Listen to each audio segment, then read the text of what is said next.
तो आज के दिन हम स्टार्ट करेंगे दाऊद यूनिवर्सिटी के पास पेपर्स केमिस्ट्री के एमसीक्यू नंबर 51 से लेके 65 तक आज हम डिस्कस करने लगे।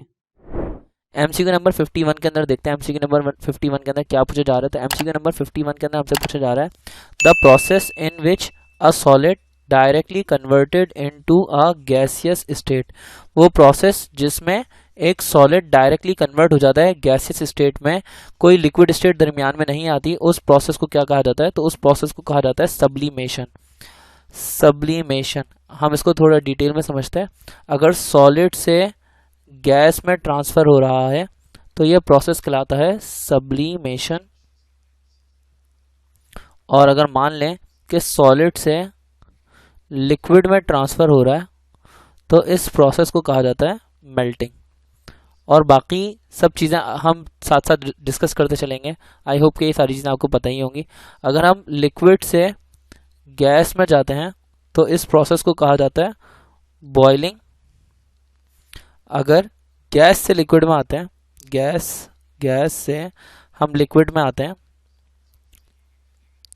तो इस प्रोसेस को कहा जाता है लिक्विफिकेशन। अच्छा, अगर हम बात करते हैं लेट से अगर हम लिक्विड से बात करें, लिक्विड से हम सॉलिड के अंदर जाते हैं तो ये प्रोसेस कहलाता है फ्रीजिंग। और कौन सी चीज़ रह गई है? सॉलिड से गैस में आ गए, सॉलिड से लिक्विड में चले गए। और अगर हम बात करें तो लिक्विड से गैस में चले गए, गैस से लिक्विड में चले गए। अगर हम लिक्विड से सॉलिड में चले गए, सॉलिड से लिक्विड में भी आ चुके हैं। आई होप कि हमने सारी चीज़ें डिस्कस कर ली है। आइए आगे बढ़ते हैं। एक चीज़ डिस्कस करना रह गई थी और वो चीज़ थी गैस टू सॉलिड। अगर हम गैस से सॉलिड के अंदर ट्रेवल करते हैं, गैस से सॉलिड में जाते हैं तो ये प्रोसेस कहलाता है सॉलिडिफिकेशन। तो अब हमने सारी कन्वर्जन्स पढ़ ली हैं। अब हमें समझ में आ चुका है हम सॉलिड से अगर गैस के अंदर ट्रेवल करते हैं तो ये प्रोसेस कहलाएगा सब्लिमेशन, यानी कि ऑप्शन बी यहाँ पे हमारा राइट आंसर हो जाएगा। I hope you get the answer. आइए बढ़ते हैं नेक्स्ट एमसीक्यू पे। इस क्वेश्चन के अंदर हमसे क्या सवाल किया जा रहा है? इस क्वेश्चन के अंदर हमसे एमसीक्यू नंबर 52 के अंदर हमसे सवाल किया जा रहा है number of atoms of nitrogen represented by the formula of ammonium nitrate. यानी कि हमें नंबर ऑफ एटम्स बताने, नाइट्रोजन के कितने एटम्स प्रेजेंट होते हैं अमोनियम नाइट्रेट के अंदर। मेरा ख्याल है कि इससे ज़्यादा आसान सवाल कोई हो ही नहीं सकता। हम अमोनियम नाइट्रेट का फॉर्मूला जानते हैं। अमोनियम नाइट्रेट का फॉर्मूला होता है NH4NO2। अगर ना भी जानते हो तो हमें यह पता होना चाहिए कि अमोनियम के अंदर एक नाइट्रोजन होता है और नाइट्रेट के अंदर भी एक ही नाइट्रोजन होगा। तो टोटल मिला के नाइट्रोजन हो जाएंगे हमारे पास दो, एक नाइट्रोजन ये और एक नाइट्रोजन ये। तो हमारा सही आंसर हो जाएगा ऑप्शन बी 2। ये हमारा राइट आंसर होगा। आइए बढ़ते हैं नेक्स्ट एमसीक्यू पे। एमसीक्यू नंबर 53 के अंदर हमसे क्या पूछा जा रहा है? एमसीक्यू नंबर 53 के अंदर हमसे पूछा जा रहा है which technique is used to separate coloured compound from the black ink is called. वो कौन सी टेक्निक है जो कि यूज़ की जाती है कलर्ड कंपाउंड को ब्लैक इंक से निकालने के लिए? भाई देखिए, ब्लैक इंक हो या कोई भी चीज़ हो, आपको फ़ौरन ये समझ आना चाहिए कलर्ड से रिलेटेड सिर्फ एक ही चीज़ है और वो चीज़ है क्रोमोटोग्राफी। क्रोमोटोग्राफी एक ऐसा सब्जेक्ट है जिसके अंदर हम कलर्स के बारे में पढ़ते हैं, मतलब कलर्स की अबर्शन के बारे में पढ़ते हैं, कलर्स की चीज़ों के बारे में, कलर्स की वेवलेंथ के बारे में, उनकी फ्रीक्वेंसी के बारे में, उनकी एनर्जीज़ के बारे में, उनके टेम्परेचर्स के बारे में, उनको किस तरह से अलग किया जा सकता है, सब के बारे में हम लोग क्रोमोटोग्राफी के अंदर पढ़ते हैं। तो हमारा सही आंसर हो जाएगा क्रोमेटोग्राफ। अगर आपने इसके बारे में कभी पहले ना भी पढ़ा हो तो भी आपको समझ आ जाएगा। फ्रैक्शनल डिस्टिलेशन के अंदर हम क्या करते हैं? फ्रैक्शनल डिस्टिलेशन के अंदर हम क्रूड ऑयल को उसके कॉम्पोनेंट्स के अंदर अलग करते हैं। जैसे क्रूड ऑयल से हम पेट्रोल, केरोसिन ऑयल और इस तरह की चीज़ें अलग करते हैं। 500 प्लस कंपाउंड्स हम लोग अलग कर सकते हैं क्रूड ऑयल से। तो ये है हमारा फ्रैक्शनल डिस्टिलेशन। अगर हम बात करते हैं फिल्ट्रेशन के अंदर हम आम तौर पे सॉलिड पार्टिकल्स को अलग करते हैं, फ्रॉम लिक्विड्स या गैसेस के अंदर से भी हम क्या करते हैं? फिल्ट्रेशन करते हैं तो सॉलिड पार्टिकल्स को अलग कर रहे होते हैं। प्रेसिपिटेशन के अंदर क्या होता है? प्रेसिपिटेशन के अंदर सॉलिड पीपीटी ऑब्टेन्ड होते हैं। Solid PPT of insoluble salts या insoluble substances are obtained above the surface of liquid.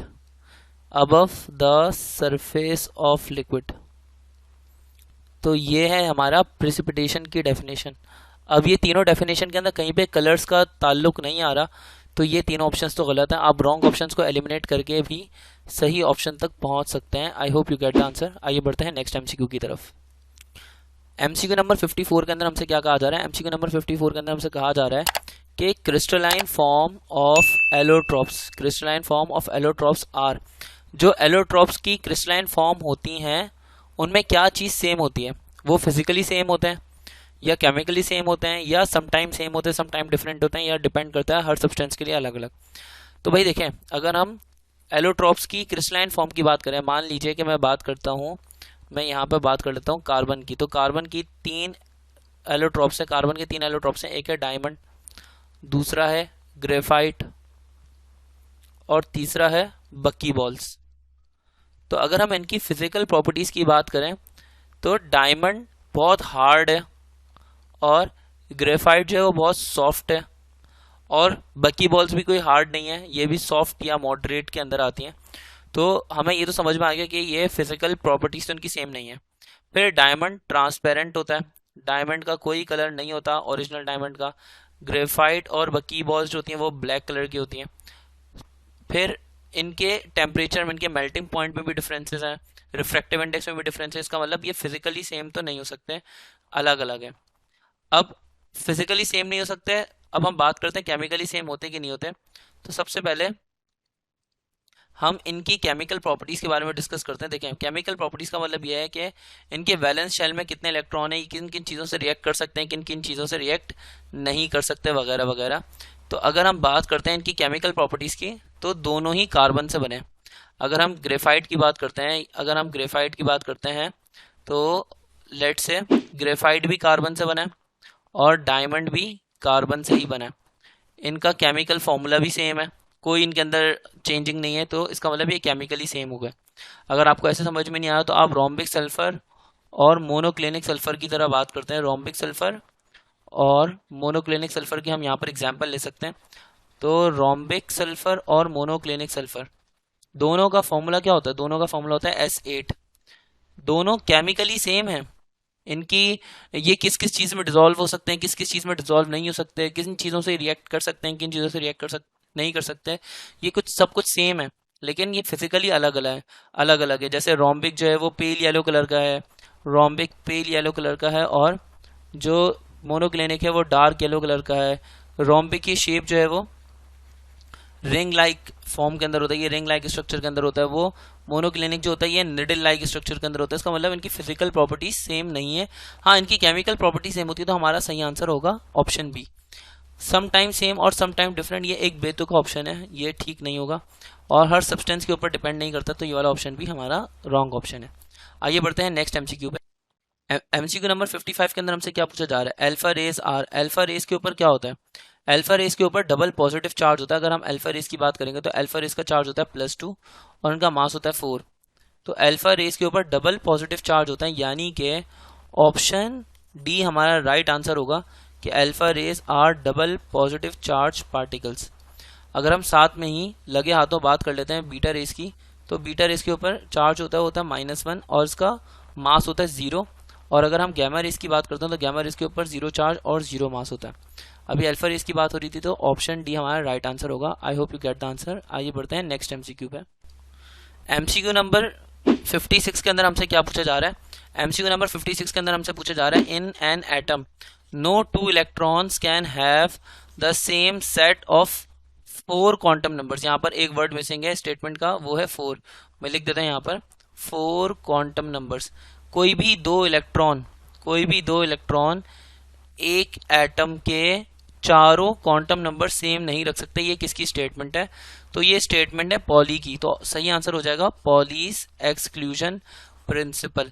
अगर मैं आपको इस स्टेटमेंट के हिसाब से समझाऊं तो पॉली ने कहा था कि कोई भी दो इलेक्ट्रॉन एक एटम के अंदर चारों क्वांटम नंबर सेम नहीं रख सकते। चारों क्वांटम नंबर्स में पहला होगा प्रिंसिपल क्वांटम नंबर जिसको हम n से शो करते हैं, दूसरा क्वांटम नंबर होगा एजीमुथल क्वांटम नंबर जिसको हम L से शो करते हैं, तीसरा होगा मैग्नेटिक क्वांटम नंबर जिसको हम M से शो करते हैं, और फोर्थ क्वांटम नंबर होगा स्पिन क्वांटम नंबर जिसको हम S से शो करते हैं। अगर मेरे पास एक ऑर्बिटल है, मान लीजिए मेरे पास ऑर्बिटल है 4px2, तो अगर मैं 4px2 की बात करूंगा तो इसका मतलब ये कि 4px में 2 इलेक्ट्रॉन है, एक एंटी क्लॉकवाइज होगा और दूसरा क्लॉकवाइज होगा। तो यहाँ पर हमारे पास दोनों के लिए नंबर ऑफ शेल जो होगा वो होगा 4। पहले इलेक्ट्रॉन के लिए भी शेल नंबर होगा 4, दूसरे इलेक्ट्रॉन के लिए भी शेल नंबर होगा 4। Azimuthal quantum number p orbital है तो p ऑर्बिटल के लिए एजीमुथल क्वांटम नंबर होता है 1। Magnetic quantum number px orbital है, px ऑर्बिटल के लिए मैग्नेटिक क्वांटम नंबर होता है 1। अभी तक देखें तीनों क्वांटम नंबर सेम चल रहे हैं, लेकिन अब चौथा क्वांटम नंबर दोनों के लिए सेम नहीं होगा। पहले के लिए, पहले इलेक्ट्रॉन के लिए जो डायरेक्शन होगी या स्पिन क्वांटम नंबर होगा वो होगा +12, और दूसरे इलेक्ट्रॉन के लिए जो क्वांटम नंबर होगा वो होगा -12। आई होप कि आपको समझ में आया होगा कि चारों क्वांटम नंबर सेम कैसे नहीं हो सकते।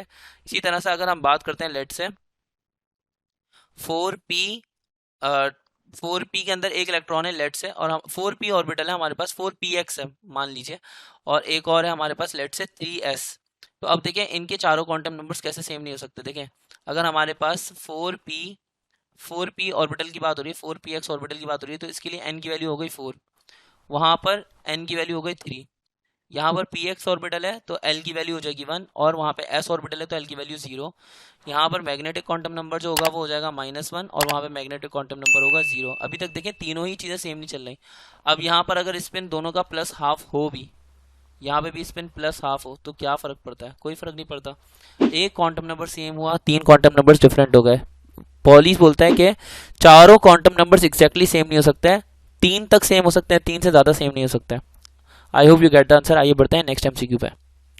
आइए अब बात करते हैं एमसीक्यू नंबर 57 की। एमसीक्यू नंबर 57 के अंदर हमसे कहा जा रहा है properties of a substance, properties of a substance which depends upon the amount of substance present in a system are called. वो प्रॉपर्टीज जो कि अमाउंट ऑफ सब्सटेंस पर डिपेंड करती हैं, ये बड़ा इंपॉर्टेंट वर्ड है, अमाउंट ऑफ सब्सटेंस। जो प्रॉपर्टीज अमाउंट ऑफ सब्सटेंस पर डिपेंड करती हैं वो प्रॉपर्टीज क्या कहलाती हैं? तो इसका सही आंसर है कि वो प्रॉपर्टीज कहलाती हैं एक्सटेंसिव प्रॉपर्टीज। देखिए यहाँ पे 2 ऑप्शन बेतुके दिए हुए हैं। केमिकल प्रॉपर्टीज डिपेंड करती हैं वैलेंस इलेक्ट्रॉन्स के ऊपर, वैलेंस इलेक्ट्रॉन्स के ऊपर। अगर आसान अल्फाज में बोला जाए तो एटॉमिक नंबर के ऊपर, ठीक है। और अगर हम फिजिकल प्रॉपर्टीज की बात करते हैं तो ये डिपेंड करती हैं एटॉमिक मास के ऊपर। तो यहाँ पर दोनों ही चीज़ें अमाउंट के ऊपर बहस नहीं कर रही, तो ये दोनों ही चीज़ें गलत हो गई। एक्सटेंसिव प्रॉपर्टीज होती हैं जो कि डिपेंडेंट होती हैं अमाउंट ऑफ सब्सटेंस के ऊपर, dependent on amount of substance. जैसे कि अगर मैं बोलूँ एक्सटेंसिव प्रॉपर्टीज में आ जाएंगे कि जो मास पर डिपेंडेंट है वो है मोल्स, वॉल्यूम और इस तरह की चीज़ें, ठीक है। अब आते हैं इंटेंसिव प्रॉपर्टीज़ की बात करते हैं। इंटेंसिव प्रॉपर्टीज़ वो होती हैं जो कि इंडिपेंडेंट होती हैं, independent on amount of substance. ये जो है वो इंडिपेंडेंट होती है अमाउंट ऑफ सब्सटेंस के ऊपर। तो हमारा सही आंसर जो होगा वो होगा option C. I hope you get the answer. आइए बढ़ते हैं नेक्स्ट एमसीक्यू पे। नेक्स्ट एमसीक्यू के अंदर एमसीक्यू नंबर 58 में हमसे पूछा जा रहा है chemical formula of laughing gas is. Laughing gas का केमिकल फॉर्मूला क्या होता है? तो लाफिंग गैस का केमिकल फॉर्मूला होता है N2O ऑप्शन सी, जिसको हम अगर सिंबॉलिक वे से हटकर इंग्लिश के अंदर कहेंगे तो ये कहलाएगा die nitrogen oxide, die nitrogen oxide. आइए बढ़ते हैं नेक्स्ट एमसीक्यू पे बात करते हैं एमसीक्यू नंबर 59। एमसीक्यू नंबर 59 के अंदर हमसे क्या कहा जा रहा है? एमसीक्यू नंबर 59 के अंदर हमसे कहा जा रहा है the heat required to change 1 mole of iodine into iodine gas is called. वो हीट जो कि रिक्वायर्ड होती है 1 मोल ऑफ आयोडीन को आयोडीन गैस में कन्वर्ट करने के लिए, उस हीट को क्या कहा जाएगा? देखिए आयोडीन कन्वर्ट हो रहा है आयोडीन गैस के अंदर। आप ये समझ लीजिए आयोडीन जो होता है वो होता है सॉलिड, और आयोडीन गैस तो गैस है। और अभी हमने इस वीडियो के शुरू में ही डिस्कस किया, जब सॉलिड से गैस के अंदर ट्रांसफ़र होता है विदाउट कोई लिक्विड गैस के आए बगैर, कोई लिक्विड स्टेट के आए बगैर, तो ये प्रोसेस कहलाता है सब्लिमेशन। तो इसका सही आंसर क्या होगा? इसका सही आंसर हो जाएगा हीट ऑफ सब्लिमेशन, के 1 मोल आयोडीन को आयोडीन गैस में कन्वर्ट करने के लिए जो हीट रिक्वायर्ड है हम उस हीट को कहते हैं सब्लिमेशन, हीट ऑफ सब्लिमेशन। आइए बढ़ते हैं नेक्स्ट एमसीक्यू पे।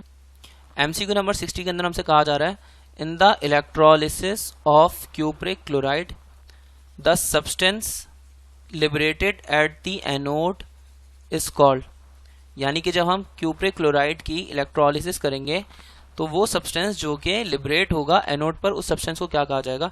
सबसे पहले क्यूप्रिक क्लोराइड के बारे में समझते हैं। क्यूप्रिक क्लोराइड को जब ब्रेक किया जाएगा तो कॉपर मेटल है, इसके ऊपर +2 आयन चार्ज आएगा और ये बन जाएगा कैटाइन, ठीक है भाई। और जो क्लोरीन है उसके ऊपर आएगा नेगेटिव चार्ज क्योंकि वो नॉन मेटल है और वो कहलाएगा एनाइन। अब देखें एनाइन मूव करेगा किस साइड पर, एनाइन मूव करेगा एनोड पे और कैटाइन मूव करेगा कैथोड पे। तो वो सब्सटेंस जो लिबरेट होगा एनोड पर वो कौन सा होगा, वो हो जाएगा क्लोरीन। तो हमारा सही आंसर हो जाएगा chloride. I hope you get the answer.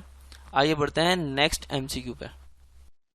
Next MCQ में हमसे क्या पूछा जा रहा है, नेक्स्ट एमसीक्यू में हमसे पूछा जा रहा है factors affecting the substance, factors affecting the balance of a chemical equilibrium are following except. वो फैक्टर्स जो कि केमिकल इक्विलिब्रियम के बैलेंस पर अफेक्ट करते हैं। ये आपको याद होगा, ये सारी बातें हो रही हैं ली चैटलियर्स प्रिंसिपल की। ली चैटलियर्स प्रिंसिपल के अंदर बोलते हैं ना, अगर कोई रिएक्शन ऑलरेडी इक्विलिब्रियम के अंदर हो और उसके साथ छेड़खानी की जाए, उसके अंदर टेम्परेचर चेंज किया जाए, कॉन्सेंट्रेशन या प्रेशर चेंज किया, तो वो इक्विलिब्रियम उस डायरेक्शन में, वो रिएक्शन अपने आप को उस डायरेक्शन में शिफ्ट कर देता है जहाँ पे वो केमिकल इक्विलिब्रियम वापसी रिअटेन कर ले। तो ये था ली चैटलियर्स प्रिंसिपल। स्पेलिंग मैंने बहुत ख़राब तरीके से लिखी है, मैं साफ सुथरे तरीके से लिख देता हूँ, लेकिन खैर चलेगा। यहाँ पर बात को समझते हैं। तो बात यह है कि बैलेंस एक केमिकल इक्विलिब्रियम के अंदर ऑलरेडी था, रिएक्शन ऑलरेडी बैलेंस्ड था।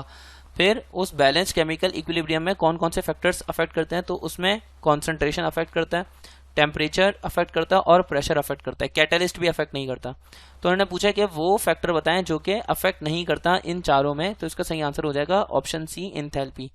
इंथैल्पी अफेक्ट नहीं करता, सिर्फ 3 फैक्टर्स अफेक्ट करते हैं, प्रेशर, टेम्परेचर और कॉन्सेंट्रेशन। आइए बढ़ते हैं नेक्स्ट एमसीक्यू। नेक्स्ट एमसीक्यू के अंदर हमसे पूछा जा रहा है the formula for general gas equation is. General gas equation का फॉर्मूला क्या होगा। ओह शिट, यहाँ पे तो हमारा फेवरेट ऑप्शन है ही नहीं। हमारा फेवरेट ऑप्शन तो था PV इक्वल्स टू NRT, लेकिन उससे मिलता जुलता ऑप्शन है जो कि है PM इक्वल्स टू VRT। अगर आप लोग धोखा खाएंगे तो आप शायद इसी को टिक कर देंगे और इसको टिक करने के बाद आप बढ़ जाएंगे आगे खुशी खुशी। तो मैं आपको बताते चलूँ ये ऑप्शन गलत है। अब बात करते हैं, देखिए फर्स्ट ऑप्शन जो है ना वो है बॉयल्स लॉ का। बॉयल्स लॉ का P1 V1 equals to P2 यकीनन आपने ये पढ़ा होगा, और अगर आपने ये नहीं पढ़ा तो भाई किस मुंह से जा रहे हो दाऊद यूनिवर्सिटी का टेस्ट देने या किसी भी यूनिवर्सिटी का टेस्ट देने, किस मुंह से जा रहे हो तुम, अगर तुमने बॉयल्स लॉ नहीं पढ़ा तो। अब बात करते हैं, देखो हमारा सही आंसर जो है ना वो है, देखो सेकंड ऑप्शन जो है वो है चार्ल्स लॉ और थर्ड ऑप्शन जो है वो हमारा सही ऑप्शन है वो है जनरल गैस इक्वेशन का P1 V1 upon T1 equals to P2 V2 upon T2। अब आप बोलोगे भाई ये कहाँ से आया, तो आइए ज़रा इसको समझते हैं। देखिए PV इक्वल्स टू NRT को अगर हम 2 अलग अलग गैसेस पे डिवाइड कर लें तो ये हो जाएगा फर्स्ट गैस के लिए P1 V1 equals to N1 की जगह पे मैं नंबर ऑफ मोल्स अगर दोनों के लिए बराबर रख लेता हूँ, जैसे कि 1 मोल यहाँ और 1 मोल वहाँ, तो यहाँ पे हो जाएगा 1। R कांस्टेंट है, ये तो अपनी जगह पे रहेगा, और ये टेम्परेचर हो जाएगा T1। अभी हो जाएगा P1 V1 upon T1 equals to यहाँ पे बन जाएगा R। सिमिलरली अगर मैं सेकंड गैस के लिए बात करता हूँ तो ये हो जाएगा P2 V2 equals to number of moles यहाँ पे रख लिए 1, R की जगह पे R और टेम्परेचर की जगह पे रख लिया T2। अब देखें ये क्या हो जाएगा P2 V2 upon T2 equals to यहाँ पे R1 से क्या हो जाएगा R। दोनों कंपेयर करेंगे तो P1 V1 अपॉन T1 बराबर हो जाएगा P2 V2 अपॉन T2 के, यानी ऑप्शन सी हमारा राइट आंसर होगा। आई hope you get the answer. आइए बढ़ते हैं नेक्स्ट एमसीक्यू पे। एमसीक्यू नंबर 63 के अंदर हमसे क्या कहा जा रहा है, एमसीक्यू नंबर 63 के अंदर हमसे कहा जा रहा है electronic configuration of noble gases. Noble gases की इलेक्ट्रॉनिक कॉन्फ़िगरेशन क्या होती है। देखिए नोबल गैसेस जो है वो बिलोंग करती हैं, नोबल गैसेस बिलोंग करती हैं ग्रुप 8A से, ग्रुप 8A से, यानी कि इनके वैलेंस शेल में 8 इलेक्ट्रॉन होते हैं। वैलेंस शेल में कितने इलेक्ट्रॉन होंगे, वैलेंस शेल में होंगे 8 इलेक्ट्रॉन। ये ऑक्टेट टूल के हिसाब से कंप्लीट होते हैं। अब आप देखिए वैलेंस शेल में 8 इलेक्ट्रॉन कहाँ पे हो रहे हैं, 2 और 5 7, गलत ऑप्शन, 2 और 6 8, तो ये हमारा राइट आंसर हो जाएगा ऑप्शन बी। समझ आई। अगर हम यहाँ पर देखेंगे तो ये हो जाएगा NH2 2 इलेक्ट्रॉन, ये भी गलत, और यहाँ पे क्या हो जाएगा 2 और 4 6 इलेक्ट्रॉन हो रहे हैं, ये भी गलत। बात समझ में आ गई आपको, तो ऑप्शन बी हमारा राइट आंसर है। वैलेंस नोबल गैसेस को इसके अलावा कहा जाता है zero group elements, zero group elements, क्योंकि इनकी वैलेंसी होती है 0। और ये किसी भी चीज़ से रिएक्ट नहीं करती आम तौर पे जनरली। आइए आगे बढ़ते हैं नेक्स्ट एमसीक्यू पे।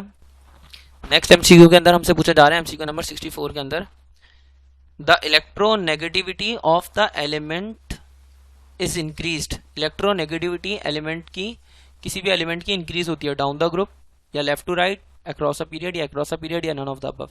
तो आपको ये समझना चाहिए कि इलेक्ट्रोनेगेटिविटी डायरेक्टली प्रोपोर्शनल होती है। इलेक्ट्रोनेगेटिविटी डायरेक्टली प्रोपोर्शनल होती है, बल्कि इन्वर्सली प्रोपोर्शनल होती है एटॉमिक साइज के, डायरेक्टली प्रोपोर्शनल होती है चार्ज के। अगर हम डाउन द ग्रुप देखते हैं तो down the group number of shell बढ़ते हैं, नंबर ऑफ शेल्स इंक्रीज होंगे, जिससे हमारा एटॉमिक साइज बढ़ जाएगा। एटॉमिक साइज बढ़ जाएगा तो इलेक्ट्रोनेगेटिविटी कम हो जाएगी। आई होप कि आपको मेरी बात समझ में आ रही होगी। अच्छा, लेफ्ट टू राइट में क्या होता है? लेफ्ट टू राइट में एटॉमिक साइज कम हो रहा होता है, तो इसका मतलब कि इलेक्ट्रोनेगेटिविटी बढ़ रही होगी। तो हमारा ऑप्शन बी राइट आंसर होगा कि left to right across a period. देखिए, अगर left to right across a period का ऑप्शन मौजूद ना होता, सिर्फ अक्रॉस द पीरियड वाला ऑप्शन भी मौजूद होता, तो फिर हम इसी को यूज करते हैं और इसी को ही चलाते हैं अगर हमारे पास लेफ्ट टू राइट ना लिखा होता तो। लेकिन क्योंकि सही ऑप्शन पूरा यहाँ पर लिखा है left to right across a period, तो यही हमारा राइट आंसर हो जाएगा। I hope you get the answer. आइए बढ़ते हैं नेक्स्ट एमसीक्यू पे।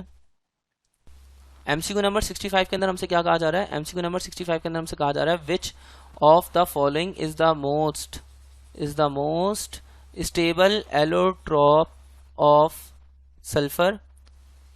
इसमें से सबसे ज़्यादा स्टेबल एलोट्रॉप ऑफ सल्फर कौन सा है? देखिए, मोनोक्लिनिक जो स्टेबल होता है, ये स्टेबल होता है बिटवीन